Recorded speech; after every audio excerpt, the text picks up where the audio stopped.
komið sæl. Það var lagstödd hér rétt vestur af landi í dag og hún var nú svona tiltölulega djúp með ástíma en þú var nú svona sterkasta vindasviði. Það var nú hér vestur af landi og vindur þess vegna til þess að gera hægur á landinu öllu. En við vorum í svona víðaskvar í skúraloft í dag allan hér sunnan og vestan til á landinu, öllu betra ástand á norðausturhorninu. En við sjáum þróunina til morguns að lægðina, hún fer nú svo sem ekki trátt yfir og hún svona grinnist smám saman til morguns og það er ekki svona fyrir að líða tekur á daginn að hún svona hverfur í þessu korti, það er svona lægðadræð sem verður skilið eftir yfir landi. Það gerir það verkum að það verður nú áfram hjá okkur skúraleiðingar sunnan vestan til á landinu en bjartara veður í norðan og austan til. Og hitatölur ekki háar hjá okkur þessa dagana. Við sjáum að við liggjum í köldu lofti meðan í Evrópu er hiti víða vel yfir 20 stigum og sérstaklega þá í Skandinavíu sem að fá mjög fína vordaga þessa mundir.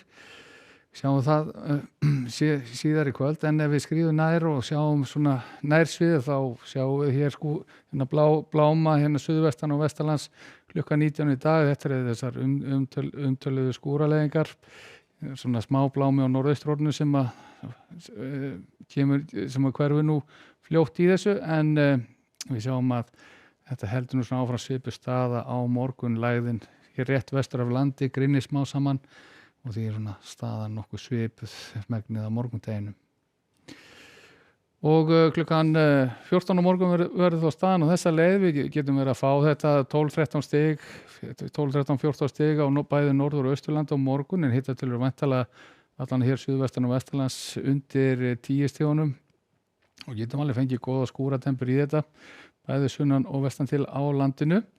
Og strekkingsvindur í þessu hér úti fyrir vestanverðu landinu sem getur nú náð að einhverju inn á ströndina en annars hæglætis veður og getum fengið góða sólakafla á norðaustur og austurlandi á morgun. Og í framhaldinu síðan að þá svona smám saman dvína nú áhrif þessara lægðar og þegar komið fram á 50-daginn þá verður vindátt smám saman suðaustlæg. Það er að koma þá lægð og skil upp á landinu og fara hér yfir þá þegar seinnipartinn á 50-daginn og aðfram á föstudags. En þetta er staðan klukkan 16 á 50-daginn, svona suðaustan strekkingu hér með suðurströndinni, hægari vindur annars þar og jafnvel bjart veður norðanlands allan og fram eftir degi en það mun nú vantarlega þykkna upp á öllu landinu og þá sérstaklega norðvestan til þegar líður á 50-daginn. En það er að hlýna í þessu, hlýra loft sem er að streyma hér norður og á föstudaginn ætlar að verða nokkuð svona vindasamt hér vestan til á landinu, suðaustanátt allhvass eða hvass vindur og þungbúið sunnan og vestan til og getur rýnt töluvert á köflum hér allra vestast og jafnvel verið svona dumbungur í þessu sunnanlands.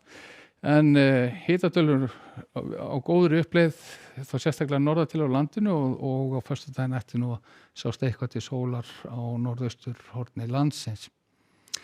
Og jafnvel enn er hitatölur síðan hjá okkur á laugardaginn eins og sjáum hér. Þá ætlar úrkoman fyrst og fremst að vera viðlóðandi suðaustur og austurland. Fáum sennilega sólarkafla í öðru landshlutum, allan einhver hluta úr degi á laugardeginum. Og hiti geti farið jafnvel svona slagað í 20 stigin á Norðurlandi, ágætis hitatölur svona víðast hvar á landinu nema það sem vindur stendur að hafi hér austan til á landinu. Þar má reikna með að rigni allan á köflum. Þannig að svona besta veðrið að finna í öðru landshlutum þá. Þannig að það eru svona hækkandi hitatölur, það er svona sagan hjá okkur þegar nær dregur helgi. En hvað var það morgundaginn þá verðum við áfram í þessari suðvestlæga átt og með skúraleiðingu sunnan vestan til á landinu en ætti að vera bjart veður að mestu leyti á norðausturhorni landsins sem það gott að vera í bili. Verið sæl.